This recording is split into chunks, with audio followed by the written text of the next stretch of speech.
Qué hermoso himno. Eso sí va a estar bien enredado a lo que vamos a hablar hoy. Qué gran salvación tenemos. Gracias que ahora somos libres en Cristo. Esa es la terminología de ese himno que va muy bien lo que vamos a ver hoy. Pues bienvenidos de nuevo a nuestro estudio de Romanos 7, mientras continuamos profundizando en qué se trata este pasaje y lo que eso significa para nosotros hoy como cristianos. Así que, en este empeño, permítanme, vayan a Romanos. Vamos a ver Romanos 6 antes de empezar a Romanos 7.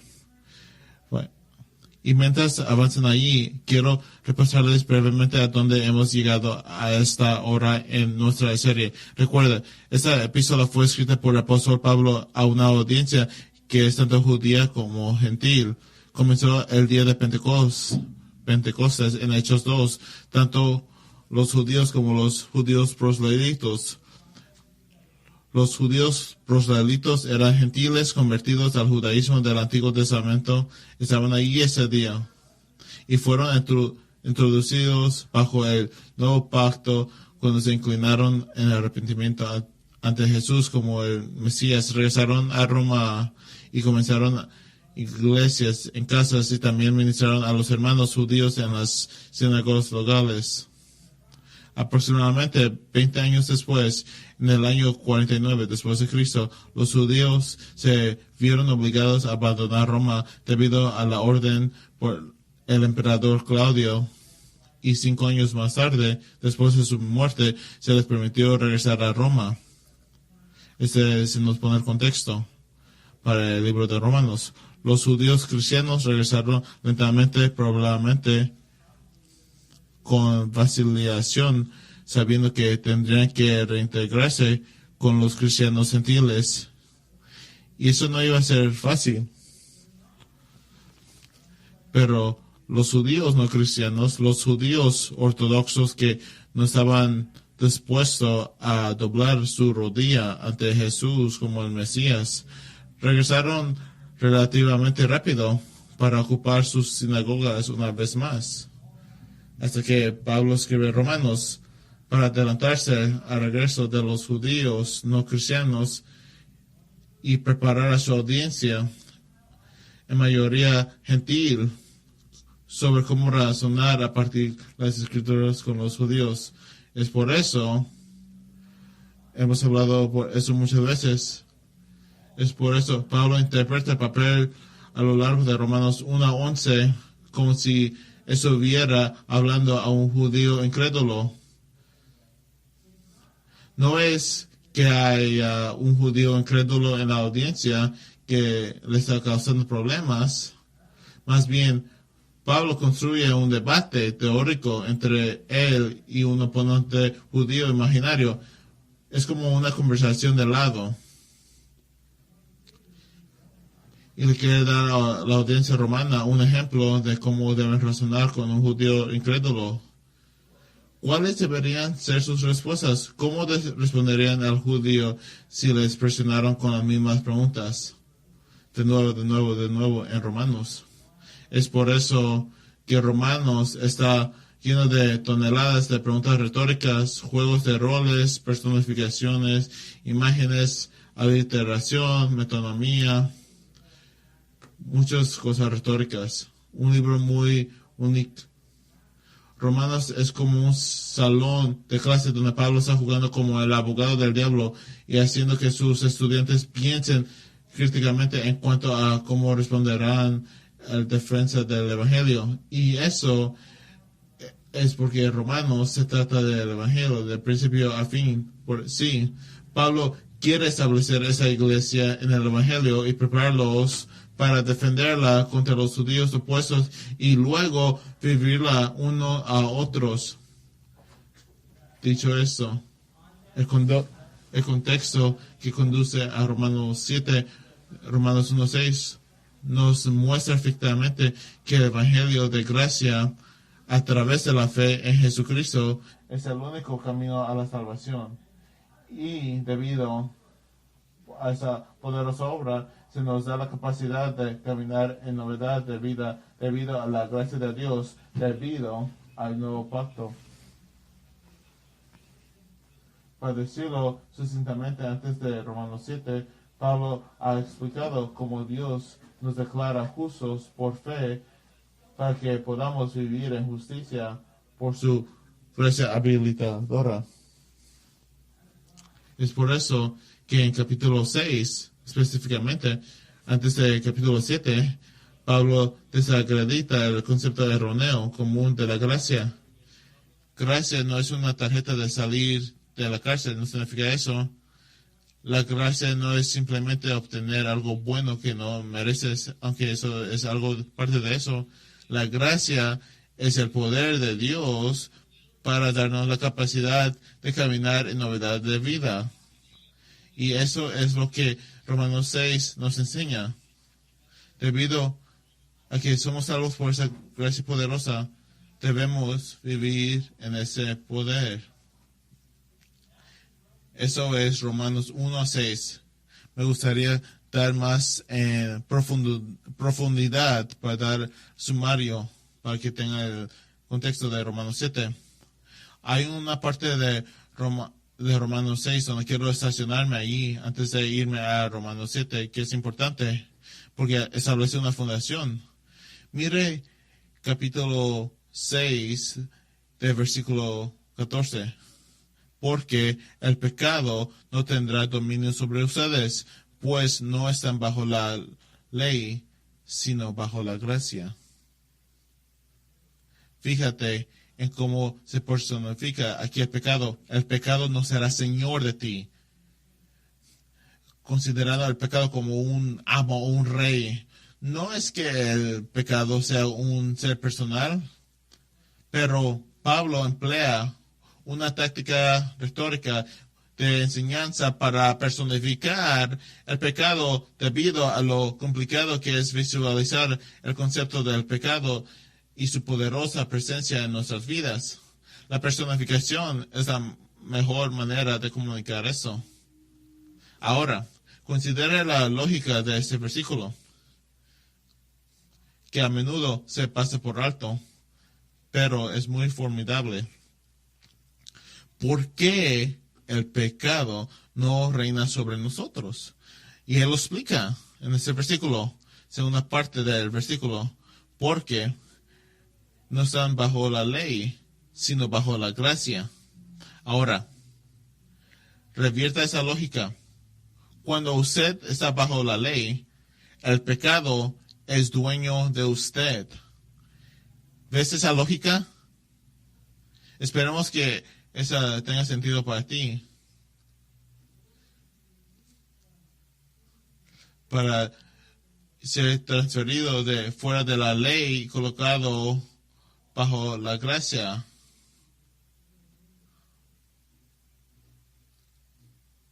Ahora, tengo algunas preguntas que les haré ahora mismo y quiero que las consideren cuidadosamente y luego volveremos a ellas más adelante. Primera pregunta, ¿estaba Israel bajo la ley? Solo piensa en eso tu propia mente. Número 2, ¿estaba todo israelita desde Moisés hasta Jesús bajo la ley? ¿Estaba todo israelita desde Moisés hasta Jesús bajo la ley? Número 3, ¿estaban los israelitas creyentes bajo la ley? Pregunta número 3, ¿estaban los israelitas creyentes bajo la ley? Esas no son preguntas capciosas. Sus respuestas a estas preguntas pueden no ser muy difíciles. Busca las respuestas más sencillas que tengas en mente. No lo pienses demasiado. Sin embargo, cuando discutamos esto más tarde en el sermón, verá que tus respuestas a estas preguntas lo obligarán a una conclusión teológica que tal vez no has considerado antes y abrirá un mundo de comprensión bíblica en los temas de la ley, la gracia, la salvación y la santificación.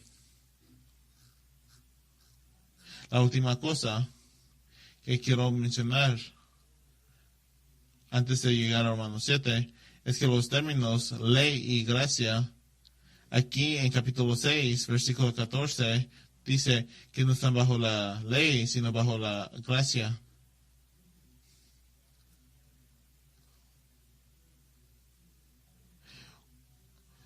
Una metonomía es simplemente otra ética utilizada para un concepto. Por ejemplo, la ley es una metonomía del antiguo pacto. La gracia es una metonomía para el nuevo pacto. La ley es otra forma de decir el antiguo pacto. La gracia es una metonomía para decir el nuevo pacto. Tenemos que entender la gracia en este contexto es visto como un dominio, así como la ley es un dominio. Es por eso que alguien está bajo la ley o bajo el imperio de la ley o bajo la gracia, bajo el imperio de la gracia. Será importante que recuerdes esto. La ley es el antiguo pacto y la gracia es el nuevo pacto. Veremos más eso en un momento. Ahora, con el tiempo que nos queda, necesitamos construir una comprensión. Tenemos que tener un correcto entendimiento de Romanos 7. Acuerde que había 3 conceptos erróneos acerca de Romanos 7. Confío en que usted esté realmente convencido que esos 3 conceptos erróneos son en realidad conceptos erróneos. Número 1, que Pablo escribe Romanos 7 a los judíos bajo la ley, no a todos los cristianos. Aunque sea tentado para pensar eso. Número 2, que Pablo habla en representación de cualquier judío bajo la ley en versículos 7 a 25 de Romanos 7, aunque podemos pensar que es su experiencia personal. Y número 3, y que Pablo usa el tiempo presente y sí, gramática de 14 a 25 para comunicar la lucha interna de alguien bajo la ley como si estuviera viva, pero no vamos a considerar cuando tomó este tiempo, pero no indicativa de la vida de pensamiento de alguien hoy. No estoy hablando de eso. Esos conceptos se cubrieron la última vez y se grabó en audio en casos que necesito volver a visitarlo. Ahora con esos conceptos aclarados podemos comenzar a levantar el andamiaje de una comprensión más precisa de Romanos 7 y lo haremos de 2 maneras. Primero, dividiremos el capítulo en 3 secciones, versículos 1 a 6, luego versículos 7 a 12, luego versículos 13 a 25. 3 secciones. Estas 3 secciones actuarán como un marco básico para darle un punto de referencia en cuanto a dónde se encuentra Pablo en su argumento Romanos 7. A medida que avanzamos, ellos actuarán como nuestros puntos principales de sermón para esta noche. Y enmarcaré cada una de esas secciones como la explicación de que pregunta de por qué, y te los daré aquí por adelantado. Versículos 1 a 6. ¿Por qué es necesario morir a la ley? ¿Por qué es necesario morir a la ley? Versículos 1 a 6. Luego versículos 7 a 12. ¿Por qué la ley no es mala? ¿Por qué la ley no es mala? Versículos 7 a 12. Y luego versículos 13 a 25. ¿Por qué la ley no puede santificar? ¿Por qué la ley no puede santificar? Esa será la primera forma general que recorremos juntos este texto. Pero en segundo lugar, a medida que camináramos a través, llegaremos a lo que yo llamo momentos clave. Y serán varios de estos con los que encontraremos. Es como estar buscando oro. No sabemos dónde va a haber el oro y así es lo que queremos que sea. Va a haber momentos clave que va a ser muy gran. Pero puedo asegurarles que hay muchos momentos importantes en Romanos 7. Y cuando lleguemos a ellos, les haré una visión sucinta, una conclusión que pueden llevar con ustedes. Con esa estructura definida para usted, creo que estamos listos para saltar Romanos 7. Para lo que está diciendo Pablo. Vamos a empezar. Versículos 1 a 6. ¿Por qué es necesario morir a la ley? ¿Por qué es necesario morir a la ley? Versículos 1 a 6. Pueden ir a Romanos capítulo 7, versículo 1. Vamos a caminar por el texto, frase por frase. Versículo 1. ¿Acaso ignoran, hermanos? Pues hablo a los que conocen la ley. Tengo que pasar ahora allí. Acuérdense. Ese último momento, esa declaración en lo que define a nosotros la audiencia de Romanos 7. Él no está hablando cualquier cristiano. Está limitando su enfoque a los judíos de su audiencia que conocen la ley. Es un recordatorio importante para que no olvide que esas palabras están dirigidas a las personas que vivieron bajo la ley. No es mi experiencia ni la tuya. Es una experiencia de vida bajo la ley. Continuando versículo 1. ¿Acaso ignoran, hermanos?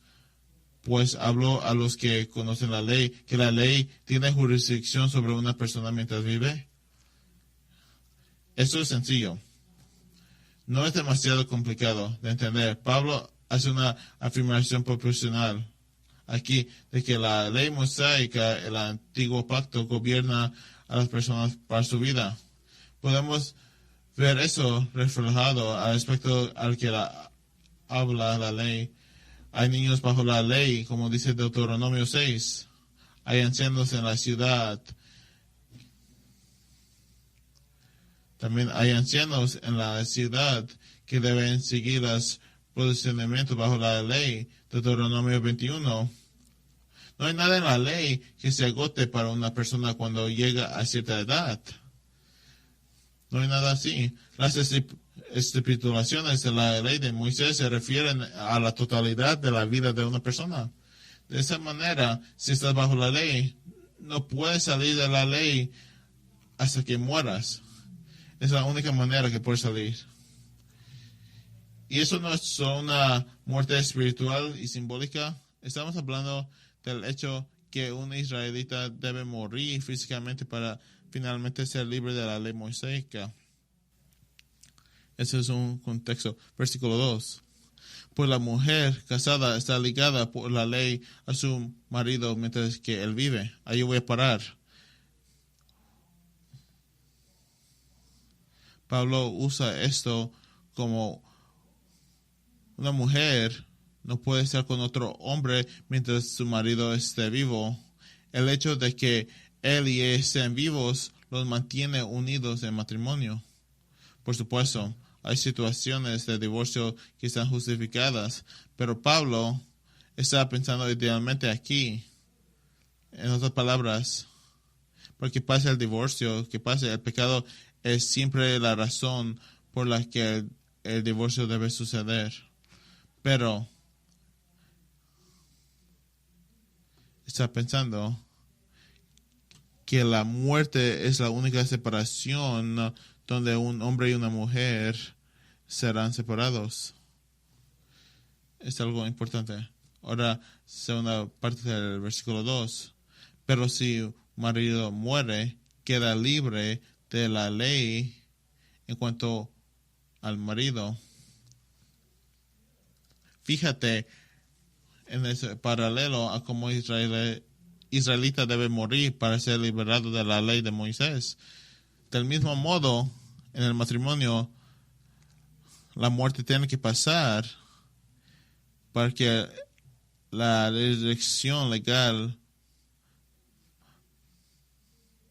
Ahora versículo 3. Así que mientras vive su marido, será llamada estigmatizado, llamada adúltera, si ella se une a otro hombre, pero si su marido muere, está libre de la ley, de modo que no es adúltera, aunque sea otro hombre. En otras palabras, la única forma que una mujer podría ser realmente libre de casarse con otro hombre y no ser culpable de adulterio es si su marido muere. Me recuerda a esas pegajinas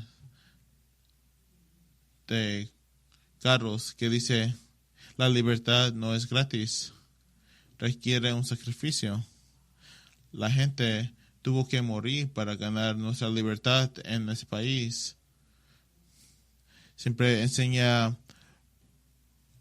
un soldado en rodilla a su amigo que murió.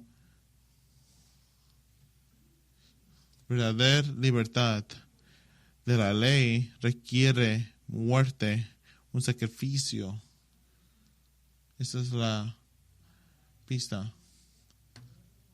Si estamos hablando sobre relación matrimonial, una muerte debe tener lugar para la verdadera libertad. Ahora tienen que entender, versículos 1 a 3, nos están poniendo listos para cosas buenas. Mira el versículo 4. Por tanto, hermanos míos, tengo que parar ahí. Hermanos, aquí está ligado. Siempre Pablo usa la palabra hermanos. Entiendan, hermanos aquí está ligado a hermanos. En el versículo 1, los hermanos en el versículo 1 son judíos. Ya lo dijo versículo 1, los que están bajo la ley, los que conocen la ley. Eso significa que los hermanos aquí en versículo 4 son las mismas personas. No se vayan a poner en ese versículo 4, aunque sea muy tentiente. Pero no te pongas allí rápidamente. Empieza con la persona judía. Dice, por tanto, hermanos míos, también ustedes hizo morir la ley por medio del cuerpo de Cristo. Acuérdense, una muerte física tiene que ocurrir para ser desconectado de la ley. Un judío no puede simplemente decir, ya no quiero estar bajo la ley. No puede ser eso. Tendría que morir para dejar de estar bajo la ley. Entonces, Pablo dice, se produce una muerte, sino una muerte espiritual. Una muerte espiritual no es lo mismo como físico, muerte. ¿Cómo puede eso califica? Porque la muerte espiritual del versículo 4 está conectado con la muerte física de Cristo. Por eso dice, versículo 4, por medio del cuerpo de Cristo. El cuerpo de Cristo tuvo que morir para que tú tuvieras esta muerte espiritual para ser asociada con Él.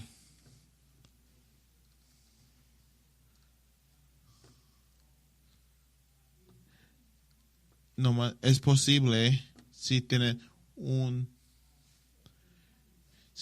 representante que muera físicamente por ellos a través de un representante. Y eso es glorioso porque así es como todavía podemos estar vivos hoy. Estoy hablando tú y yo. Y sin embargo muertos a la ley porque Cristo murió físicamente. La muerte de que otra manera habría sido necesaria para que nosotros muriéramos para ser liberados de la ley. Cristo es el estándar de oro. Ahora, yo digo nosotros, pero recuerden, esos son principalmente judíos de los que estamos hablando. Como gentiles, Para la mayoría de nosotros aquí, nunca estuvimos bajo la ley. Son realmente los judíos que murieron a la ley. Se va a poner más junto en versículo 4. ¿Por qué era todo eso? Aquel que resucitó entre los muertos a fin de que llevemos fruto para Dios. Morir a la ley nos permite unirnos a Cristo en lugar de la ley. Este es el punto. Unidos al nuevo pacto en lugar del antiguo pacto. No puedes estar unido a los dos al mismo tiempo. Al igual que la mujer casada no puede unirse al otro hombre hasta que muera su primer marido. Así también no podemos estar unidos a Cristo hasta que la muerte nos separe de la ley. En ese caso, morimos y somos separados de la ley y ahora tenemos oportunidad de unirnos a Cristo. Más eso. Estamos unidos a alguien que ha resucitado de la tumba. Eso es importante. Significa que tiene poder para dar vida. Eso nos da la habilidad, como dice al final del versículo 4, para dar fruto. Eso es muy importante en ese contexto, ese pasaje. Aférrate a esa y volveremos a ella. Ahora ve el versículo 5. Porque mientras estábamos en la carne, para ahí tenemos que discutir algo de eso. Pablo se une a sus compañeros judíos al describir el tiempo en que estaban en la carne. Tenemos que darnos cuenta aquí que la carne no es equivalente al pecado. Viviendo en la carne lleva al pecado, pero no son aquí. Viviendo aquí en la carne significa hombre tratando de placer a Dios sin la ayuda divina,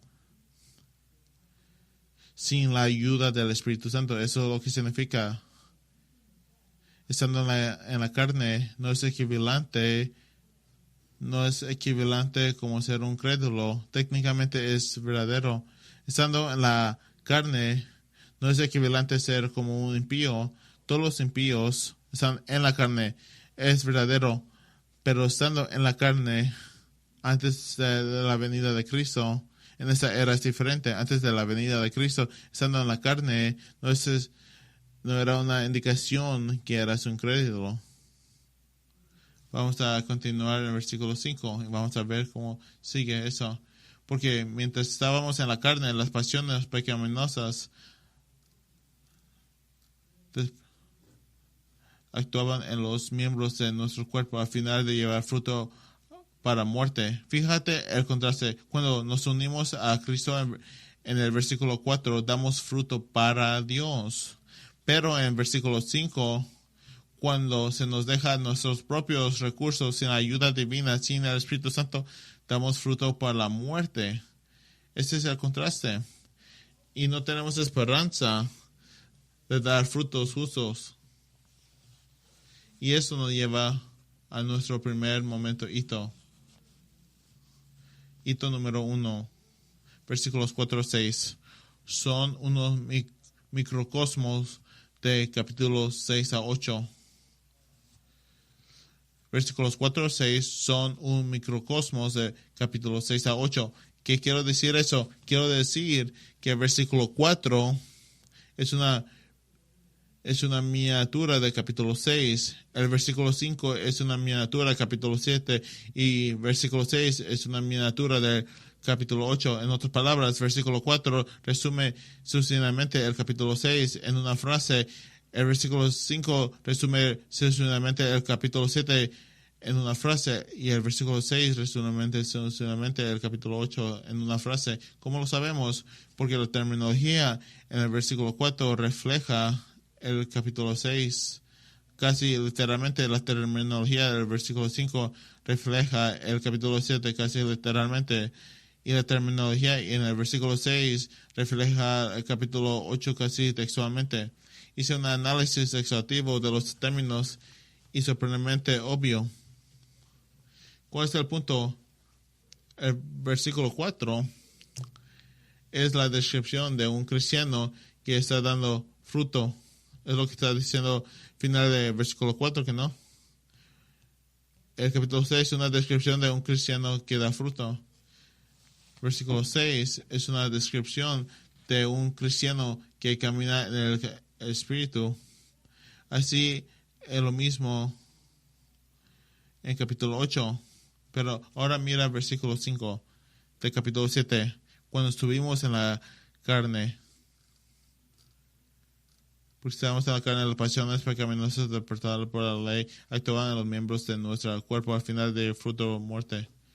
Se habla como si alguien que no tiene el Espíritu Santo. Es casi la misma terminología que usa Pablo en Romanos 7. Versículo 4. Ese es donde venimos y ahora versículo 5 es donde vamos a ir. Romanos 7. Ese alguien que todavía no tiene el Espíritu Santo porque todavía está en la carne. Vemos versículo 6. Pero ahora, para allí, nunca vamos a terminar, ¿verdad? Menciona eso. La palabra ahora, pero ahora es algo muy importante.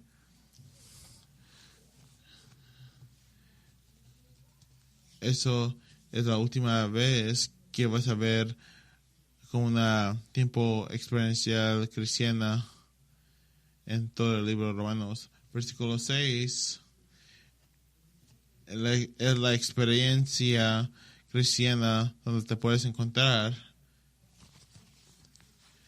Si ese es tu tiempo de experiencia cristiano en capítulo 6, y nos lo vamos a ver de nuevo hasta capítulo 8, versículo 1. Versículos 7 a 25 no son posiblemente la experiencia cristiana actual, sino son los judíos bajo la ley. Versículo 6. Pero ahora hemos notificado libres de la ley para que podamos sirvamos en la novedad del Espíritu y no en el arcaísmo de la letra. Fíjate en para qué.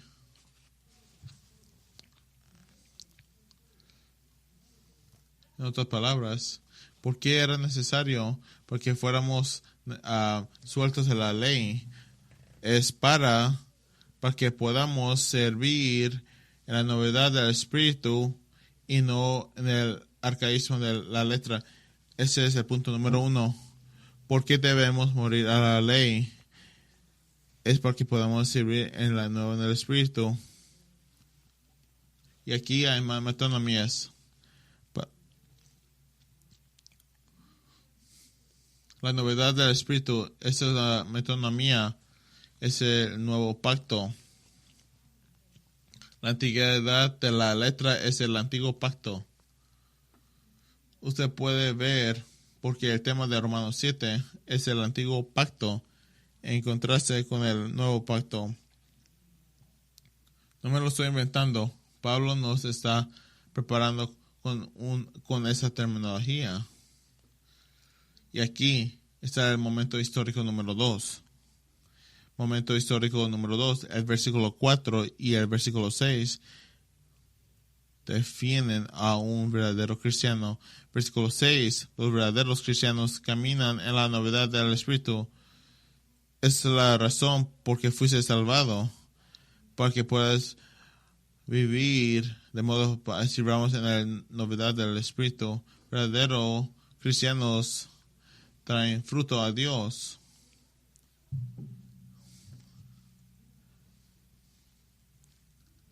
Verdaderos cristianos dan fruto y caminan en el Espíritu. Dan fruto y caminan en el Espíritu. Verdaderos cristianos dan fruto y caminan en el Espíritu, no perfectamente, pero está claro que Pablo está definiendo aquí para ese contexto lo que se ve el verdadero cristiano en contraste con una vida vacía del fruto y del Espíritu, ¿sí? Por lo tanto, versículos 4 y 6 definen al verdadero cristiano,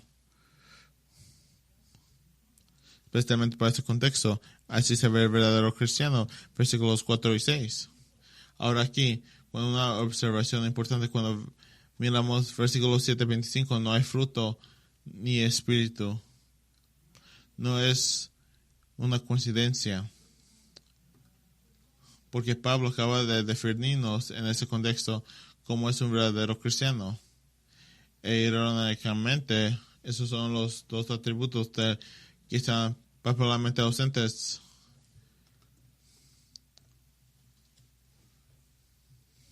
La diferencia es que Romanos 7, versículo 7-25, no se trata de un cristiano del nuevo pacto. Es la inferencia. Bien, ese es el primer punto, versículos 1-6. ¿Por qué necesitamos morir a la ley? Porque el judío tenía que morir a la ley y es para dar fruto y andar en el Espíritu. Ahora, cambiamos nuestro enfoque ahora a los versículos 7-12. Punto número 2. ¿Por qué la ley no es mala? Versículo 7. ¿Qué diremos entonces?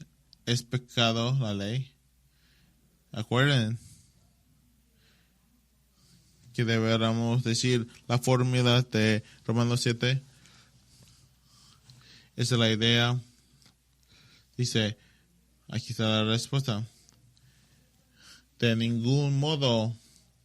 Al contrario, yo no hubiera llegado a conocer el pecado si no hubiera sido por medio de la ley. Está hablando sobre los cristianos. Está hablando sobre los judíos. Es el contexto.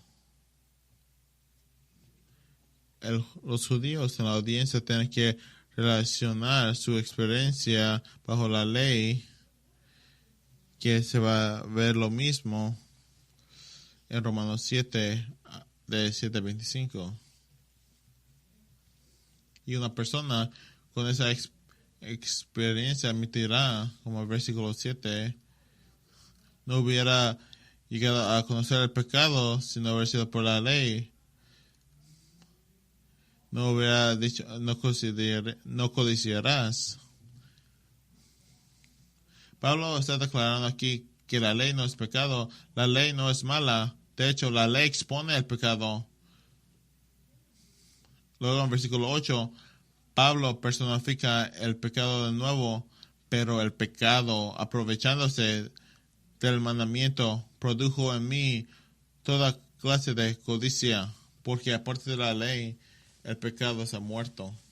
En otras palabras, el pecado tiene una forma poderosa de hacerlo y cuando se encuentra en la misma habitación que la ley,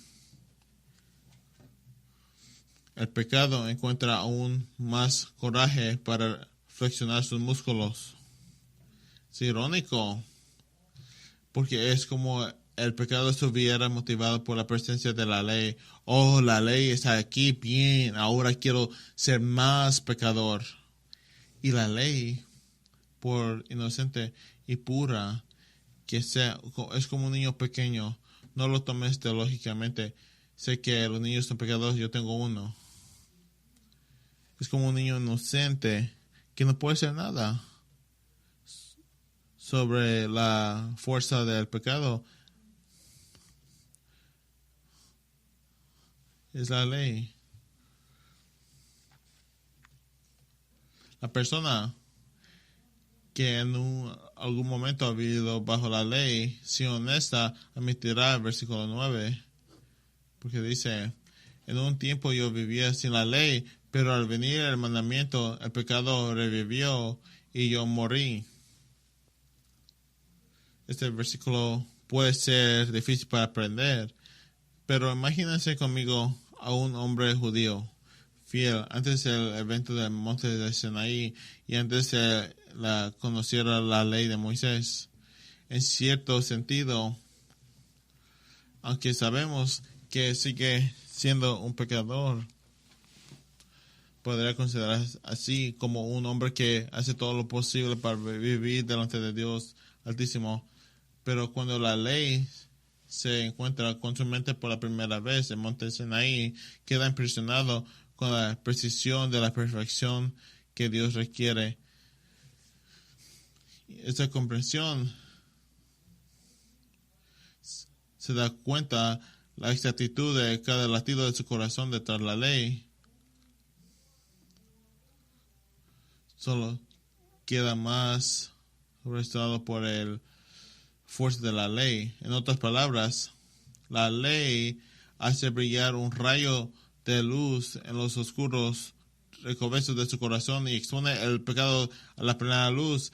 Y lo que una vez estuvo dormido ahora se ha agravado más por la precisión de la perfección de la ley. Eso es lo que Pablo está describiendo aquí. Una vez estuve vivo cuando la ley no estaba aquí. Yo una vez estuve, pero ahora que está aquí, ya ni siquiera vivo en la fachada de la libertad.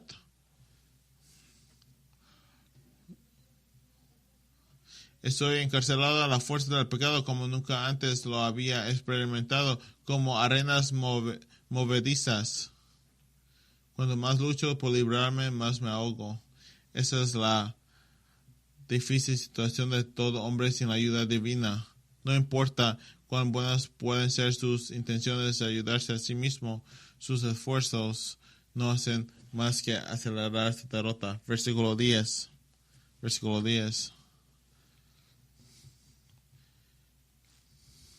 Y este mandamiento, que era para vida, a mí resultó para muerte. La ley tenía que tener vida, pero irónicamente no puede traer vida. Solo puede decirte el alto y santo estándar que se requiere para recibir la vida. No puede ayudarte a obtenerlo. Versículo 11. Porque el pecado, aprovechándose del mandamiento, me engañó y por medio de él me mató. Versículo 12. Así que la ley es santa y el mandamiento es santo, justo y bueno. Ese es el punto de Pablo en versículos 7, 12. Porque la ley no es mala. La ley es santa, justa y buena. Es inocente y puro como un niño, pero es incapaz de ayudarte a vencer cualquier pecado en tu vida.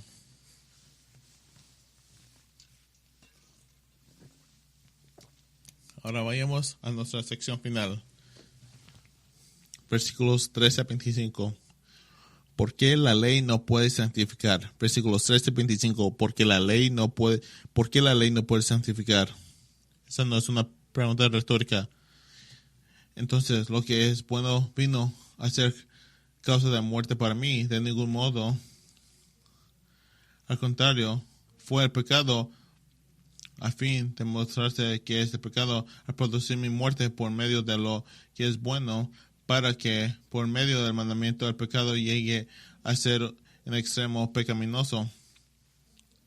El pecador, en resumen, la ley no causa la muerte. Es lo que está diciendo.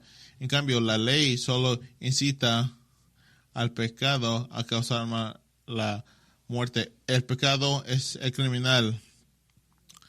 El pecado es el criminal, no la ley. El pecado es el pecador. Versículo 14, porque dice, porque sabemos que la ley es espiritual. Ahora no tenemos tiempo para entrar en eso, pero hay un buen argumento de esas palabras aquí en griego. No son porque sabemos, sino porque yo sé. Pablo está hablando aquí con la experiencia del judío bajo la ley, versículo 7.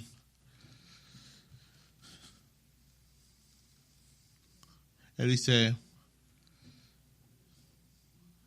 entendemos aquí que la ley tiene dice que yo soy de carne, he sido bendijo bajo el pecado. Nótense, él se llama así como una raza diferente. en ese punto que esperemos que si está hablando como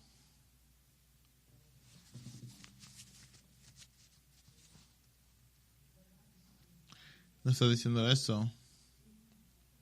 Si tiene el Espíritu Santo, eso tendría sentido, pero él contrasta intencionalmente la naturaleza de la ley con su propia naturaleza. Esto es simplemente pasado por alto de comentaristas y eruditos en todas partes, pero es esencial para el argumento del Pablo. La ley es en su esencia es divina, es de una cualidad espiritual, pero yo sin el Espíritu soy simplemente de carne. Recuerde, eso no significa necesariamente que es un incrédulo, simplemente significa que no tiene ninguna ayuda divina. Lo dejan a su cargo de sus recursos humanos. Ahora, número 3, ese es el momento histórico 3. La ley es espiritual, pero él no lo es. Esta es una fuerte evidencia del hecho de que él no tiene el Espíritu Santo. En esa sección no menciona el Espíritu.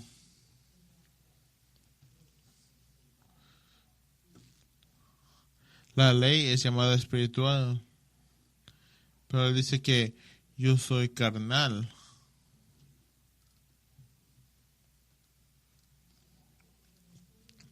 Y también dice eso, pero también dice, si no estoy vendido como esclavo del pecado. Es un poco gracioso de leer algunos comentaristas tratando de explicar ese lenguaje, pero pero tenemos que saber, tenemos que, tenemos que dar cuenta que muchos eruditos no pueden darse alrededor. Romanos 6, 8, como cristianos y habiendo sido libertados del pecado, ustedes se han hecho siervos de la justicia. Versículo 22 del capítulo 6. Pero ahora, cristianos, habiendo sido libertados del pecado y hechos siervos de Dios, ¿qué más claro se puede hacer Pablo? Los cristianos están libres del pecado, están esclavizados a la justicia, están esclavizados a Dios. Se trata de una cuestión de estado y de hecho se trata de afirmación de profesional y ese es el mismo contexto de Romanos 7. Pablo acaba de definir esto para nosotros y luego dice, soy vendido como esclavo del pecado. Ahora me dices, ¿cómo puede ser cristiano en el mismo contexto? Eso contradice lo que acabo de decir. Acabamos de recibir libertad del pecado.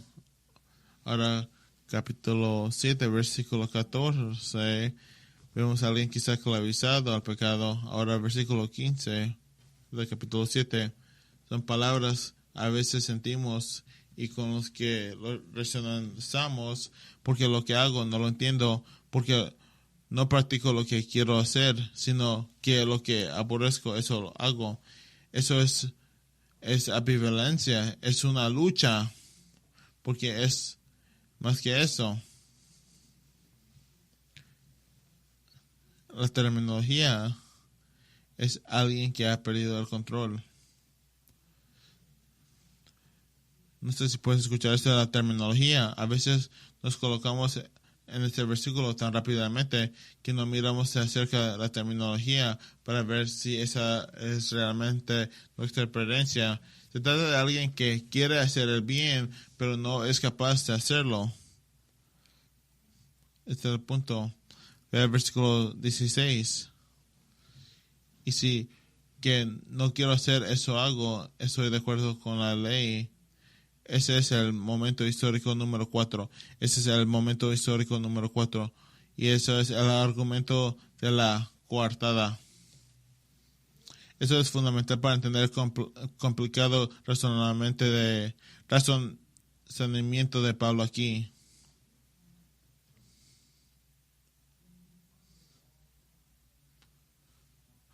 Sí, entiende. si él quiere ser bueno, está en el lado de la ley. Ahora ve el versículo 17. Así que no significa como ahora, sino una necesidad. Eso debería ser el caso. Así que ya no soy yo el que lo hace, sino el pecado que habita en mí. En otras palabras, está del lado de la ley porque quiere hacer el bien al mismo tiempo que está haciendo el mal. Si eso es cierto, entonces prueba que hay una fuerza vital aligena el pecado en él. Ese es el argumento.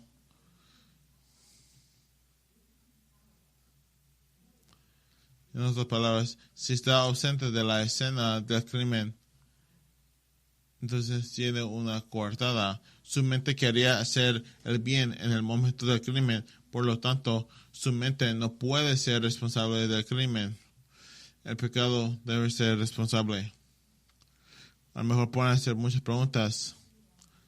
Esto está quebrando cada regla teológicamente. Pero no importa el punto de vista de Romanos 7, tomes, esto es complicado y todos luchan por entender eso. Muchos comentaristas y eruditos se les hace difícil eso. Pero es importante entender que Pablo está hablando con personificación y mucha estrategia retórica aquí. Su punto no es darle una imagen completa y teológica del hombre interior. Esa no es su intención. En cambio, bifurca intencionalmente a esta persona en la mejor y más pura parte de sí mismo. Su mente es la más mejor, la más pura, en conflicto con la fuerza del pecado en su carne. Está separando. Es algo innatural.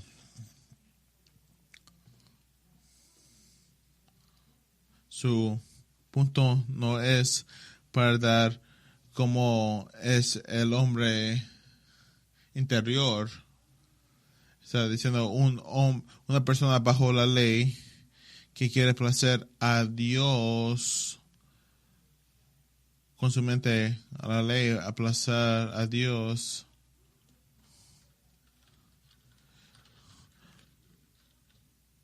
Los cristianos que toman esa vista van a batallar mucho para explicar ese. Y ese es el momento histórico número 5. Momento histórico número 5. Pablo embelece el pecado. Hace que parezca que está quitando la culpa de sí mismo. Es como está diciendo, yo no estoy en culpa. Pero nótense que en realidad nunca dice que no debería considerar culpable.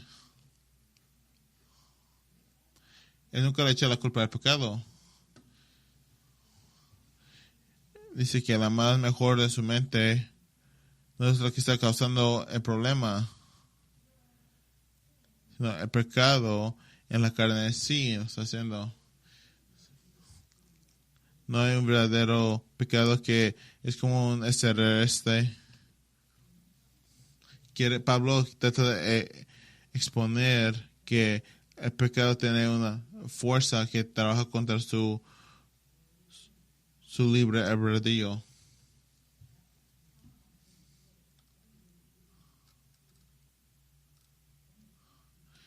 Y los judíos cristianos lo entendieron. Esa era su vida, especialmente cuando trataban de agradar a Dios bajo la ley, pero no podían hacerlo. No lo podían hacer bajo la ley. Ahora, versículo 18. Porque yo sé que en mí, es decir, en mi carne, para allí, muchos dicen que está Pablo hablando como un cristiano. Por eso está diciendo que está hablando de la carne. Tiene que, por quitar el Espíritu Santo en ese contexto. Pero Pablo no dice espíritu. no usa la palabra espíritu. Noté eso, que muchos usan ese argumento, evitan las otros argumentos. Porque el querer está presente en mí, pero el hacer el bien no está. Ese es el momento histórico número 6. El querer versus el hacer. Es el momento número 6. Eso no es carne contra espíritu. Eso es querer contra hacer. Eso es mente versus carne. En otras palabras, Pablo no está contrastando el espíritu contra la carne como lo hace en otros pasajes, como en Gálatas 5. En Gálatas es claramente espíritu y carne. Pero aquí dice que es voluntad y carne. Quiere hacer el bien, pero no lo está haciendo. El espíritu no es el agente que nos ayuda a simplemente hacer el bien. Él es el agente que realmente nos permite hacer el bien. Vea Gálatas 5 para más declaraciones, pero aquí Pablo está describiendo una experiencia en que la persona desea hacer el bien con su mente, pero es incapaz de traducir ese querer en su carne. Es por eso que la producción de frutos no solo está ausente de este pasaje. Pablo está diciendo que ni siquiera es posible aquí. El querer está presente. La voluntad existe, pero la producción del bien no existe. ¿Lo ven? Está ahí en el texto. No está presente cuando está dejado a la carne, sin una ayuda espiritual. Los versículos 19 y 20 repiten la misma lucha que vimos en versículos 15 y 17. La terminología ligeramente diferente. Ahora, versículo 21. Así que, queriendo yo hacer el bien, hallo la ley de quitar el mal a esa presencia de mí. Pablo relata la mentalidad de cualquier judío honesto bajo la ley que está llegando a la comprensión de que hay una fuerza de maldad en el corazón de cada hombre, incluso si esa persona aspira a la piedad y la santidad, tal vez sea activa. Lo estaba viendo como un punto de vista de un judío. De hecho, esta persona en el versículo 22 concuerda constantemente con la ley de Dios en el hombre interior. Ese es como Salmo 119, deleitarte en la ley de Dios. Oh, cuánto amo tu ley, es mi meditación todo el día. Suena como un creyente. ¿Y sabes qué? Estoy de acuerdo contigo. Ese es un creyente. Pero te estarás preguntando, espera, has estado argumentando en contra del punto de vista cristiano todo este tiempo. ¿Cómo puedes decir que ese es un creyente? Sí, él no es cristiano, pero él es un creyente. Ahora intenta resolver esa paradoja. No toda esa realidad. Un cristiano es un creyente después de la venida de Cristo. Los creyentes han existido mucho antes del nombre de cristiano. Y punto. Que ese hombre remaneciente es un creyente bajo la ley antes de Cristo.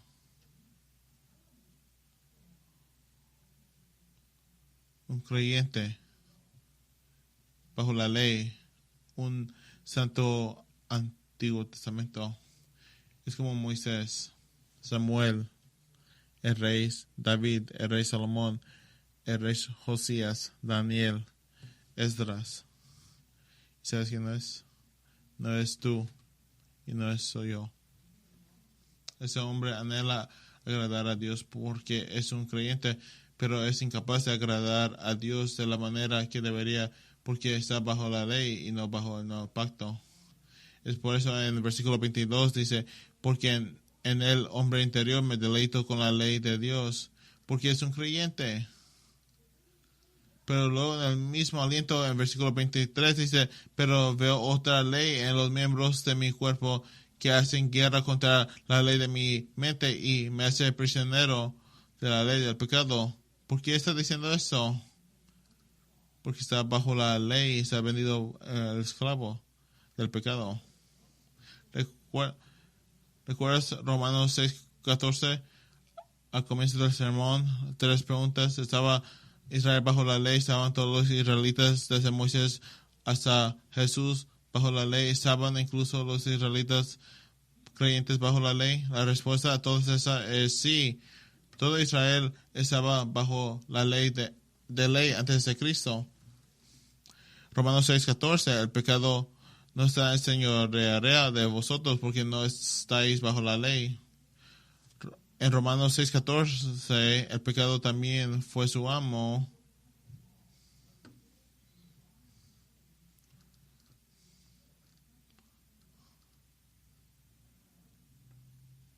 En otras palabras, la ley no podía santificarlos y ese era el objetivo de esa sección. ¿Recuerdas por qué la ley nos santifica? Estar bajo la ley no traía santificación, solo traía más recordatorios de la condenación sin el Mesías, sin el nuevo pacto. No es que no fueran creyentes, pero no tenían libertad del pacto que compartimos hoy. Y eso es lo que me lleva al momento histórico número 7. La vida bajo la ley no era libertad. Romanos 7, versículo 23. Esta persona no está en guerra con el pecado.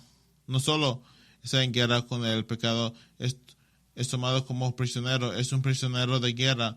Ya vimos eso en versículo 18 y versículo 22, que los cristianos están libres del pecado. Capítulo 8, versículo 2, la ley del espíritu de la vida os ha libertado de la ley del pecado y de la muerte. Como cristiano, hoy eres libre, no estás encarcelado, no estás esclavizado, no vendidos como esclavos del pecado. Pero la persona de Romanos 7 sí es.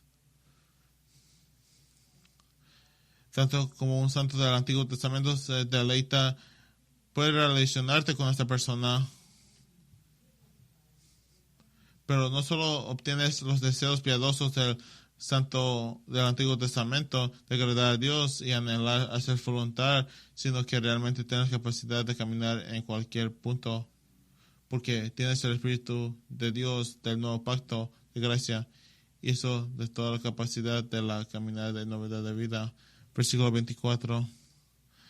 Pablo relata el lamento de cualquier judío bajo la ley cuando dice, miserable de mí, ¿quién me libertará de ese cuerpo de muerte? Ese es el clamor de cada judío bajo la ley antes de la venida de Cristo.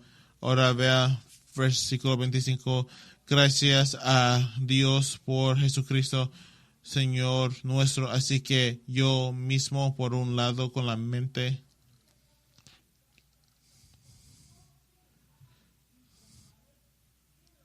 saltó del carácter.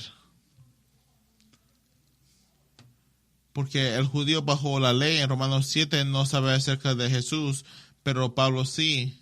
Entonces Pablo rompe el carácter en este punto para alabar a Dios el Padre por el Señor Jesús.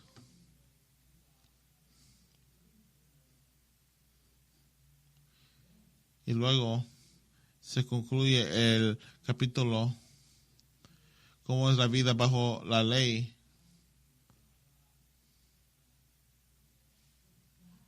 Eso es un buen sumario, lo que es, concluye el Antiguo Testamento necesariamente concluirá.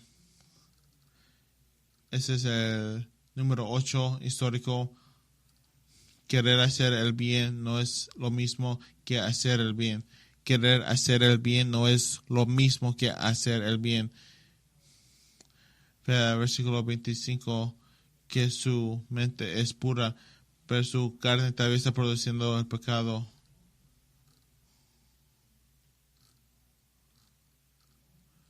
Querer hacer el bien no es lo mismo de hacer el bien. Querer hacer el bien no es fruto, es querer dar fruto, pero no es fruto. Tristemente, muchos cristianos alaban a esa persona de Romanos 7 porque quiere hacer el bien. Porque decimos es un hombre piadoso, pero el problema es que Romanos 7 es que no está haciendo bien el deseo, aunque tiene el deseo de querer hacer eso. El énfasis está en la sílaba incorrecta. La idea central de ese pasaje no es, mira cuán grandes son sus deseos de hacer el bien. No, la idea central de ese pasaje es la incapacidad de hacer el bien a pesar de querer hacer bien. Si definimos Romanos 7 como cristiano, estamos admitiendo que la única evidencia del cristianismo de ese hombre es que querer hacer el bien, pero no hacer el bien. El Nuevo Testamento no conoce tan definición de un cristiano donde solo el deseo define el cristianismo. Eso algo no se escucha. Ese es el movimiento de la gracia gratuita. Es el movimiento de la hipergracia. Mientras tengas sentimientos por Dios, eres salvo. La obediencia es opcional. Eso no es el Nuevo Testamento. Eso no es Romanos 7. El deseo por sí solo no es la medida de un cristiano. La frustración es siempre la vida de un cristiano. Vea Juan 15, Gálatas 5, Santiago 2 y 2 Pedro 1. Es por eso Romanos 8, versículos 2 declara, la ley del Espíritu de la vida, Cristo Jesús, el nuevo pacto, os ha librado de la ley del pecado y de la muerte del antiguo pacto. El nuevo pacto te libra del antiguo pacto. Tú eres libre, que ya no hay incertidumbre, no perfección, pero es posible dar fruto. Ahora, eso era mucho. Si estás rastreando conmigo, probablemente tengas muchas preguntas ahora. Eso es lo que siempre, lo que pasa con mucha gente cuando traigo mis preguntas. Santos del Antiguo Testamento, cristianos luchando con el pecado, el Espíritu Santo en el Antiguo Testamento, regeneración y fe. Hebreos 11 son grandes preguntas. Vamos a hablar de eso para la próxima vez. Oremos. Padre, estamos muy agradecidos por la claridad de tu palabra. Y hay pasajes muy complicados. Romanos 7 es uno de ellos. Y queremos entender diligentemente. Queremos ser humildes con tu palabra. Que no siempre tenemos todas las respuestas. Queremos entender lo que dice de tu palabra. Lo que queremos vivir. Queremos entender las glorias del nuevo pacto. Queremos entender la habilidad que tenemos en Cristo. Queremos ser unidos. Queremos vivir al nuevo del Espíritu. Ayúdanos. Danos un ojo. Que la vida que podíamos vivir bajo el antiguo pacto es poquito diferente que la vida ahora. Que tenemos ahora ventajas, buenas bendiciones que muchos creyentes querían. Y es porque eso, como dice Hebreos 11, porque no eran perfectos, no se hicieron perfectos, sino porque fueron traídos por el nuevo pacto. Te damos gracias por las nuevas bendiciones en el nuevo pacto. En el nombre de Cristo, amén. Antes de concluir eso, nuestro servicio, queremos tomar momentos de oración de lo que pasó ayer. Hubo un atento asesinato del candidato presidencial Donald Trump. El 20, el hombre fue matado. Sí hubo balas que mató a un hombre que defendió a su esposa y su hija. Los ancianos quieren que oremos 5 a 10 minutos. Lo que quiera Darren para orar primeramente por la nación. Vivimos en un tiempo corrupto y malo que ha provocado los días que siguen muchas emociones, mucho enojo y temor, pero la gente ocupa al Señor, no ocupan un salvador político. Lo segundo, vamos a orar por el Evangelio. Aquí en Grace Bible Church tenemos una gran oportunidad para compartir el Evangelio los que están alrededor de nosotros, para poder dar la esperanza de Jesucristo, y también muchos interactuamos. Vamos a tomar 5 o 10 minutos para ponernos en grupos 4 o 6.